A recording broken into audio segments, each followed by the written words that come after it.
Hi friends, welcome to STM lakhs. இன்றைக்கி நம்ம சேனலில் என்ன பார்க்க போகிறோன்னா, நல்ல பஞ்சு போல் சாஃப்டான இடியப்பம் தாங்க செய்ய போகிறோம். ரொம்ப சாஃப்டாக இதை எப்படி ரொம்ப ஈஸியான செய்முறையில் எப்படி செய்யலான்னு பார்க்கலாம்.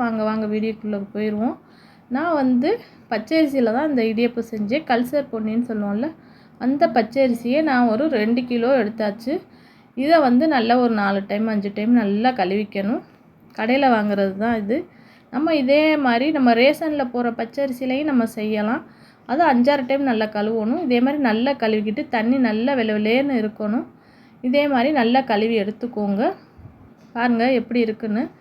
நல்லா இப்போ போடுற வெயிலுக்கு ஒரு நாள் மட்டும் நம்ம காயப்போட்டாவே போதும் அரிசியை. இதை நல்லா நம்ம ஒரு 3 டைம் 4 டைம் நல்லா வாஷ் பண்ணிவிட்டு நம்ம இதை காய போட வேண்டியது தான். பாருங்கள் இதே மாதிரி நான் காய போட்டாச்சு. இதை நம்ம மிஷினில் கொடுத்து நல்லா நெய்ஸாக நம்ம இதை அரைச்சி எடுத்துக்க வேண்டியதான். இடியப்பத்துக்குன்னு சொல்லலாம். இன்னும் நல்லா இந்த மாதிரி கம்பு கேப்பை இதெல்லாம் அரைச்சது இருந்தால் கொஞ்சம் அரிசி போட்டு நம்மளுக்கு ஃபஸ்ட்டு அரைச்சிருவாங்க. அதை நம்ம இடியப்பத்துக்குன்னா நம்ம சொல்லிடணும் மிஷினில். பாருங்கள் நல்லா நெய்ஸாகவும் அரைச்சி தந்துடுவாங்க. இப்போ நம்ம இடியப்பம் செய்வோம்.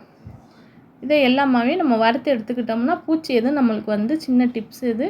நம்ம ஃபஸ்ட்டே நம்ம எல்லாமே நம்ம வறுத்து வச்சுக்கிட்டோம்னா சின்ன சின்ன வண்டுகள் பூச்சிகள் நம்மளுக்கு பிடிக்காது. நல்லா தண்ணி நல்லா கொதிக்க காய வச்சாச்சு. இப்போ நம்ம இடியப்பம் செய்கிறதுக்கு ஒரு 1/2 கிலோ மாவு அளவு நான் போட்டுக்கிட்டேன். இதை நல்லா நம்ம இதை வறுத்து எடுத்துக்குவோம்.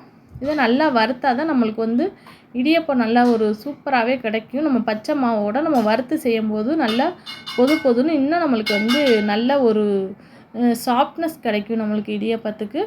இதை நம்ம வறுத்து எடுத்தாச்சு. இது 1/2 கிலோ மாவு தான் நான் இப்போதைக்கு எடுத்துகிட்டு தேவைக்கேற்ப உப்பு போட்டுக்கோங்க, சால்ட்டு. இப்போ நல்லா கொதிக்க வச்சுக்கணும் தண்ணியை. நல்லா நம்மளுக்கு தண்ணி நல்லா கொதித்து வரணும். இப்போ இந்த மாவு ஒரு டைம் நல்லா மிக்ஸ் பண்ணிக்கோங்க. நம்ம உப்பு போட்டனால நல்லா இல்லைன்னா ஒரே லக்கில் இருக்குல்ல உப்பு, அதனால் நல்லா ஒரு டைம் நல்லா கரண்டியில் நல்லா மிக்ஸ் பண்ணிக்கோங்க. நல்லா தண்ணி கொதிக்கணும். இப்போ கொஞ்சம் கொஞ்சமாக ஊற்றி நம்ம இந்த மாவை நம்ம பிணைஞ்சு எடுத்துக்குவோம். கை நம்மளுக்கு ரொம்ப ஹீட்டாக இருக்கும். அதனால் கொஞ்சம் கொஞ்சமாக தண்ணி ஊற்றி நல்லா பிணைஞ்சு எடுத்துக்கோங்க. இந்த பக்குவத்தில் இருக்கணும். அப்போ தான் நம்மளுக்கு இடியப்பம் பூ போல் நல்ல ஒரு சாஃப்டாக சூப்பராகவே கிடைக்கும். இதே மாதிரி நம்ம ஒரு அந்த இடியப்பம் பிழியறதுக்கு எடுத்துக்குவோம். நான் மரக்கட்டை தான் எடுத்துக்கிட்டேன். இதில் கொஞ்சம் கொஞ்சமாக நம்ம வச்சு இப்போ நம்ம பிழிய வேண்டியது தான். நம்மளுக்கு நம்ம ஒரே சைஸாகவும் பிழியலாம், இல்லை இட்லி மாதிரி சின்ன சின்னதாகவும் நம்ம நல்லா பூ மாதிரி கொட்டணும். இதுதான் கரெக்டான பக்குவம். உதிரியாக கட்டுச்சுன்னா நம்மளுக்கு தண்ணி அதிகம் போயிடுச்சுன்னு அர்த்தம். இது மாதிரி நம்மளுக்கு பிழியும் போது அழகாக அப்படி நீட்டாக அழகாக வரணும். இதுதான் கரெக்டான பக்குவம். தண்ணி நல்லா கொதிச்சோன்னு நீங்கள் இட்லி பாத்திரத்தில் இதை வச்சுக்கோங்க.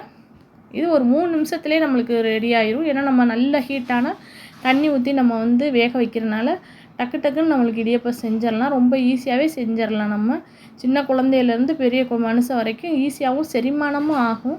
நல்ல ஒரு தேங்காய் பாலோடு நம்ம சாப்பிட்றதுக்கு அவ்வளோ ஒரு காம்பினேஷன் சூப்பராகவே இருக்கும். இப்போ நல்லாவே வெந்துருச்சு. ஒரு 3 நிமிஷத்துலேயே நல்லா வந்த தண்ணிங்கிறனால நமக்கு டக்குன்னு வெந்துடும். மறக்காமல் எஸ்டிஎம் லாக்ஸ் சேனலை சப்ஸ்கிரைப் பண்ணி வச்சுக்கோங்க. அப்போ தான் நாங்கள் போடுற வீடியோ உங்களுக்கு வரும். இந்த வீடியோ ரொம்ப பிடிச்சிருந்துச்சுன்னா உங்கள் ஃபேமிலி அண்ட் ஃப்ரெண்ட்ஸுக்கும் ஷேர் பண்ணுங்கள்.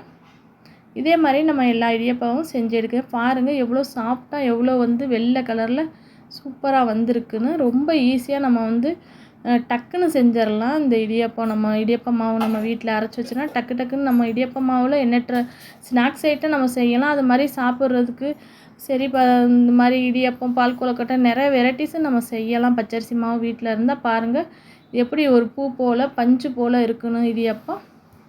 இதே மாதிரி நீங்களும் மறக்காமல் செஞ்சு பார்த்துட்டு எனக்கு கமெண்ட் பாக்ஸில் தெரிவிங்க.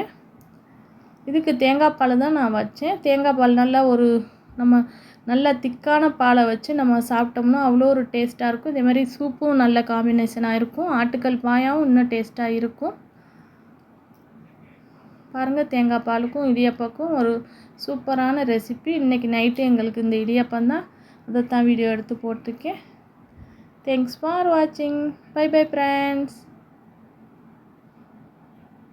எவ்வளோ சாஃப்டாக வந்திருக்குன்னு பாருங்கள்.